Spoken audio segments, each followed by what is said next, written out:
tax nit ki consentement ak refus entre consentement ak refus boobu lan mooy viol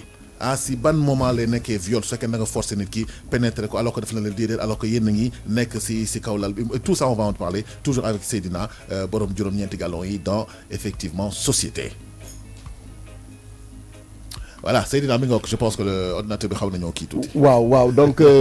Al comme ni nga ko waxee dafa nekk benn xam ne benn fait de société la. foo doon Tambambalu. waaw non Tambambalu ma dama nekkoon di def ay recherche di xool ci wàllu pédophilie mais est-ce que yëg nga ne pédophilie fi mu nekk sax. dafa doy waar quoi. donc dafa nekk loo xam ne lu extraordinaire. yaakaar naa ne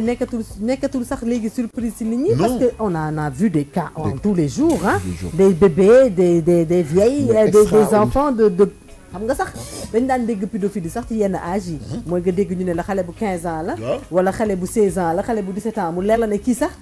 cërëm yi xaw nañoo màgg nduru naag jigéen nag ñoom in seen mais ay gaaw 2 ans 3 ans bébé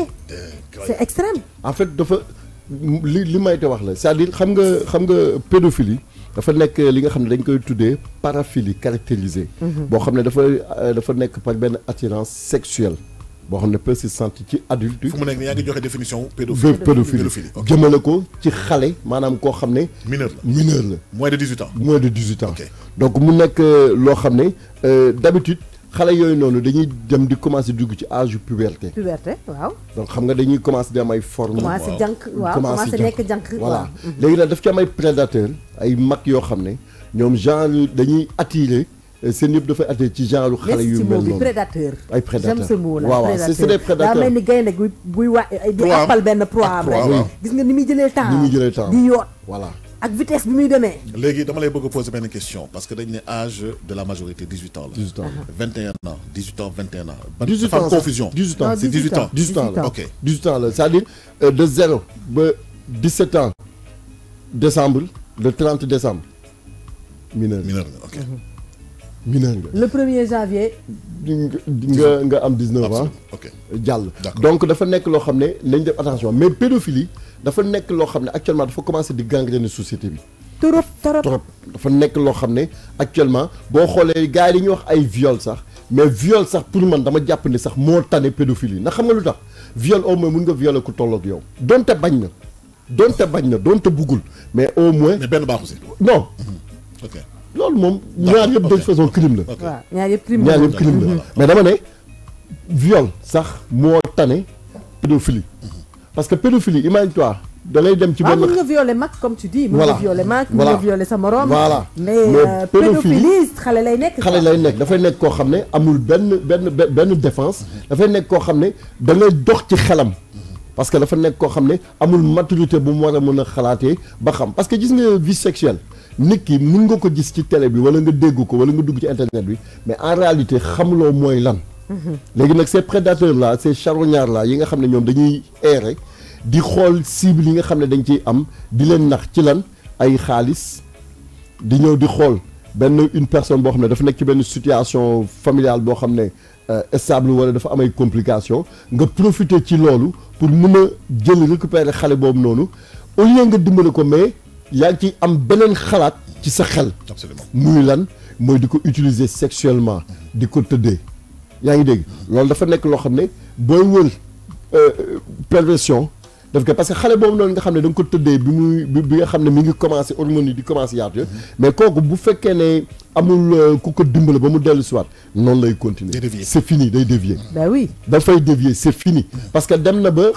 ñam loo xam ne bokkul ak moom parce que xam nga bu dee mborom ak moromam sax ça peut se comprendre mais bu dee mag ak expérience am ak puissance am yaa ngi dégg ak doole bi nga xam ne parce que un pédophile da lay désirer donc kon da lay xemmem donc du coup bu ñëwee bay passer à l'acte da koy def avec beaucoup d'hargne su fekkee il n'y a pas de consentement non consentement du am xamul daf consentement du am juridiquement consentement mënu fa am juridiquement mënul nekk elle ne jouit pas de toutes ses facultés mentales ni parce que xam nga àll consentement ci xale ak pas c'est parce que non xelam moo ñëwul parce que tey jii nii nga am par exemple 17 ans am 16 ans 17 ans nga ñëw di séq ak koo xam ne il a presque 50 ans wala 60 ans mu am l'âge de ton père ou le triple de ton âge kooku pour man xel. à part mu nekk peut-être les mariages yi nga xamante ne voilà. même loolu sax même loolu sax man dama jàpp ne même man loolu sax dama jàpp ne benn forme la rek ci pédophilie xam nga pédophilie dafa large benn forme la peut-être fële dañ ko sàng. fële dañ waaw peut-être fële voilà fële dañ ko sàng nangu ko. ñu sàng ko defar ko mais bu ñuy wax famille ñoo koy tëral yooyu dafa nekk loo xam ne comme li nga wax ci affaire ay culture la wala ci yenn affaire mun nañ d'accord mais dama ne forme de pédophilie la mais bu ñu sàng condamné par la loi il faut le dire voilà condamné par la loi donc léegi ñoom bu fekkee ne société bi kii bi ñu nekk ñoom accepté nañ ko c'est parce que peut-être ñoom am na ci ay garde-fous ñu teg ba accepté ko parce que tamit si index juridique bi c'est les mariages précoces c'est les mariages précoces mooy détournement d'enfant da nga koy sànq empêcher ko mu jàng am formation mën a mënal boppam. du xam dara wala du xam dara parce que dafa nekk ci buntu àddunaam. absolument pour mën a dugg ci réalité bi. bi muy dem bay dugg si nga damm ay laafam. parce que tey ji benn xale bu am 16 ans 17 ans nga jël ko tàmmal ko xaalis dëkkal ko ci foo xam ne amu ko woon seen kër. di ko yóbbu foo xam ne musu faa dem parce que musu fa dem parce que âge am permettre ko mu. fréquenter yenn milieux yi déjà yaa ngi koy détourner parce que yaa ngi dugal ci xel bi di ko rêver loolu loo xam ne détournement de mineur loo xam ne amul léegi boo jógee ci loolu le seul but bi lan la mooy nga satisfaire sa libido ci moom waaw bu baax nga satisfaire kuy def ci yàlla naa dee non mag bu naanee ndox mu tàng suukal saa tax ci yàlla naa dee mag bu naanee ndox mu tàng man moom nee naa am na yenn yoo xamante ne bu ma ko nit defaree mën naa nekk nag parce que am na ñoo xam ne yàlla may na leen ñu am xol bu yaatu am yenn yërmande yoo xamante ne maanaam def du problème ci ñoom mais am na ci ñu bëri ñoo xam ne man am na ñoo xam ne tey buñ ma defalee am na yenn yuñ may defal maa ngi xaar condition xam nga li nga wax parce que am na lu muy lëbat ci ginnaaw ndax lu baax la ak lu bon gis nga li mayte di wax nii ba jamono di jamono bu baax d'accord naa mais jamono bi ñu nekk nii non doxul léegi dama bëgg a poser benn question ki nga xam ni mineur la ñu wutal ko appartement di ko fayal jàngam di ko dundal di ko transporter contrepartie bi sàkku la ok sa doom soo ko su mineuree musul xam góor di nga xam ni que musul xam góor après nga gis ko formam di changer patati patata nga pati góolu rek parents yi ne ñoom gisuñu dara léegi kooku kan mooy responsable xanaa parent bi non xam nga responsabilité doy waar quoi gis nga man Seydina man damay ñëw ci li Al di wax dafa am loo xamante ne tamit il faut qu'on le dise non man je suis d'accord pour quelqu'un boo xamante ne par exemple c'est une fois que ça t'est arrivé maanaam pédophilie bi benn yoon la am par exemple cas de viol xam nga cas de viol ça peut être juste sur une fois mooy maanaam nit ki yàgg la di la ko kiyee am occasion rek mu def ko man kooku sax moon laa am gën a mën a admettre que pédophile boo xamante ne dafa jël xale bi yóbbu ko dëkkal ko yor ko ba egg stade bi nga xamante ne def ko objet sexuel am ana ay parents wu xale boobu noonu ana ay waa këram comment ils ont pu accepter egg si niveau boobu noonu maîtresse bah oui c'est une maîtresse léegi c'est une forme de maîtresse après yow tu laisses faire cet aspect là ba mu après li ma gën a métti Sénégal mooy dañuy toog ba affaire bi dem ba cóol ba ñu xam ne fii nag cóol na ñu commencé wax parce que xam nga loolu lan la gis nga bu ñuy parce que loolu Al c'est des trucs économiques en fait. bah oui yaa ngi jaay sa doom. loolu la da ngay jaay sa doom ci benn forme. mais c'est grave. c'est-à-dire tey man je peux pas comprendre. non da ngay wax la prostitution déguisée. non c'est comme un parent qui fait prostituer son enfant. parce que en fait c'est ça c'est-à-dire nga xam ne sa doom day prostituer nga bàyyi ko ci biir ba pare bu nit ñi waxee nga ne yow yëgoo ko. c'est-à-dire man li ma mënul nangu man ci sama xalaat man personnellement man la engagé nag li ma mënul nangu ma am sama doom bu jigéen mu dem am fu muy nekk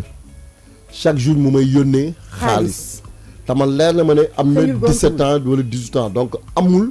source de revenu maanaam jàng bu ko war a mën a amal benn liggéey bi daa pare jàng pareegul donc munul liggéey munul def dara mu may yónnee xaalis may jot ci xaalis boobu munuma comprendre aussi sama doom mu nekk ci benn bërëb ab diir te man dewuma ba neme ko ba xam nu mu toogee waaye yow benn lu leer nga wax loolu mooy erreur bi njëkk gis nga Seydina ñun suñu temps bi ñu gënee nekk toll ci suñu digg jeunesse maanaam pédophilie dëgg maanaam pédophilie sax ci âge puberté da nga koy xoolee sa bopp ñun âge boobu maanaam de 14 ans ou de 13 ans sax à peut-être 18 ans 18 ans yaa ngi ci âge boobu noonu c'est-à-dire ci ngay xam yére bi nga war a sol lan mooy valoriser sa yaram yow pour yow envie de plaire góor bu romb war nga ko mën a xam nga démarché xam nga ni xaalis am existé na xaalis li mu mën a def tey pour nga mën a sol yenn mais c'est-à-dire que amuloo woon sañ-sañu nga wàcc école yàlla nattu la nga indi benn yére boo xamante ne sa yaay jënd ko wala sa papa. wala 100 francs mooy dootoo ko defati. wala 100 francs wala dinañ la may xaalis si mbedd bi. bu doon 1 million la. da nga koy dépassé 1 léegi million ya day jeex te bés ba. mais parce que boo yeggee ba sa yaay gis 1 million bi xaw a apparaître ci sa kanam sax. mu rey la mu ray la. Mayte mais léegi. xam nga léegi lan moo xew. non mun naa rajouter benn affaire avant de oui compléter. oui ce qui veut dire que ça nous ramène à la famille avant. Non, mais c'est pas yóbbu ko sa kër nijaay sa kër bàjjan ainsi de suite et puis surtout dañ doon gestu bu baax xale yi. non xool seen condition. et puis ñëw di leen seet de temps en temps tonton Al suñu yaay yi da nga daan dox sax dox. te sa loxo daf si feeñ. sa doom soo ko dénkaane yow yaa xam nga léegi Al sa yaay suñu yaay yi da nga daan dox waxuma la sax nga def dara sax wala nga indi yére wala nga indi daal wala nga indi xaalis xam nga loolu sax ba léegi sax mën nga nekk fi di njuuj njaaj di nëbb mais xam nga li sa yaram di développé mënoo ko njuuj njaaj ñu nëbb ko. am na ci xale yoo xam ne dañu précoce te seen yaram day teel a développé wu. tonton Al da ngay am tuuti ween sa ween yi commencé génn sa yaay stressé tey nga dee mooy maanaam da lay xool nga dox benn yoon ñaar yoon ne na wuy sama doom xam na góor tàmbali na la nag commencé di la topp di dem di la yóbbu hôpital léegi nag loolu amatul Mayte xam nga tax léegi loolu amatul léegi tey jii ni sa doom bu commencé ñu am benn forme yi xam nga lan la papa ji dina jëkk a wax xoolal sama doom nu mu jëkkee ne lan la gars yi di xaar lan la gars yi di xaar yaa ngi koy jeté dans la gueule du loup excuse-moi du terme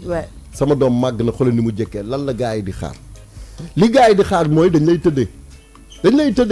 c'est-à-dire maintenant tëddee bi ça a un prix da ngeen di nekk ci kër gi yéen lekku leen naanu leen yoru leen dara xale bi mooy génn ñëw indi mbuusu dibi ngeen toog di lekk paa bi mi ngi lekk posonam mais comme paa bi moom àddunaam raté na donc amatul lu muy perte. bon ça veut dire que ce sont de ses parents passifs. ay parents yoo xam ne dañu bàyyi affaire yi. mais ñoom ndax xam nañu situation mais loolu moo fi xew c'est-à-dire gis nga pédophilie xam nga pédophilie yëpp lan moo koy indi pédophilie yëpp loolu c'est-à-dire dafay nekk paa boo xam ne foowul ndawam xam nga dañuy wax ne dox sa ndaw baax na dafa am solo def école de la rue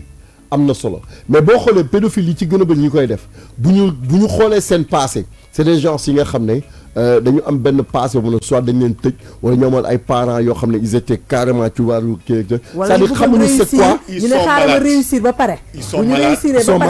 ils sont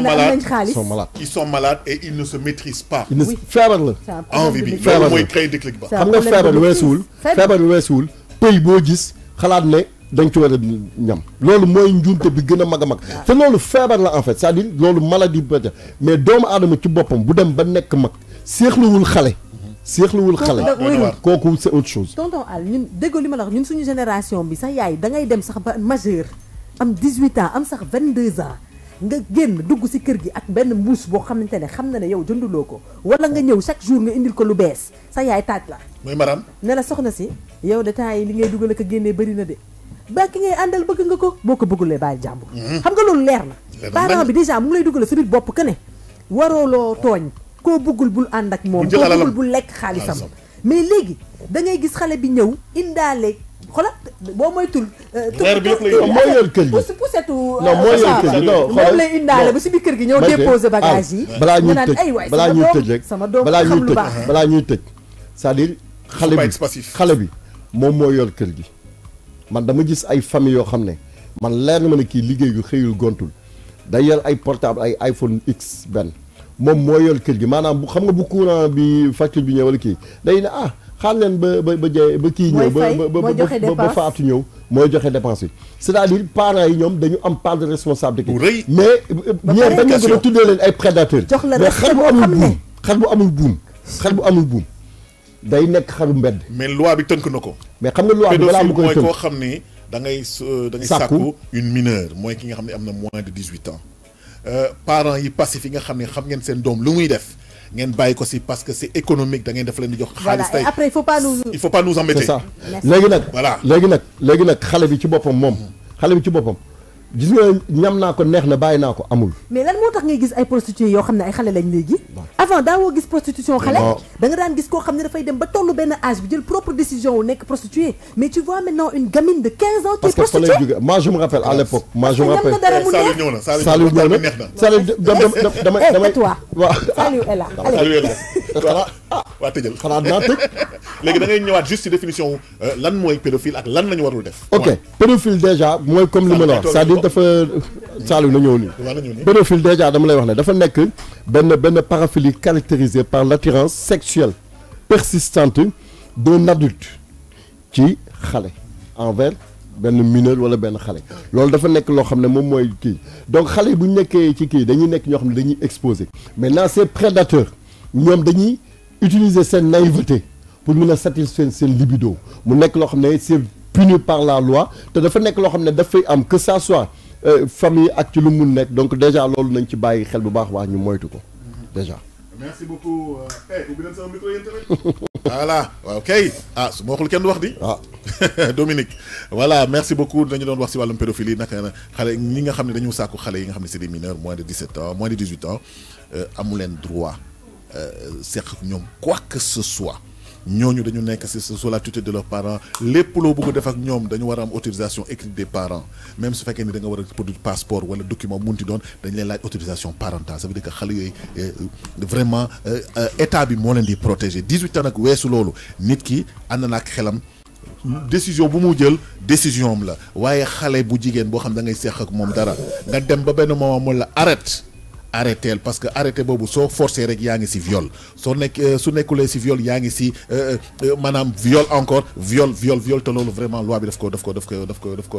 daf lay daan voilà c'est ça la bonne réaction quand on vous dit non une femme vous dit non vous n'avez pas le droit de forcer ou bien d'outrepasser yow sa droit bi nga xam ne moom la yoon may voilà loolu affaire bi yëpp loolu la nag pédophilie nag moom feebar la te ku ko def tamit ñu jàpp la dañ lay daan te daan bi ñu lay daan moom xam naa moom dina métti ci yow te dina métti sa famille te dinañ yàq sa der yàq sa àdduna yàq sa liggéey n'est-ce pas Saliou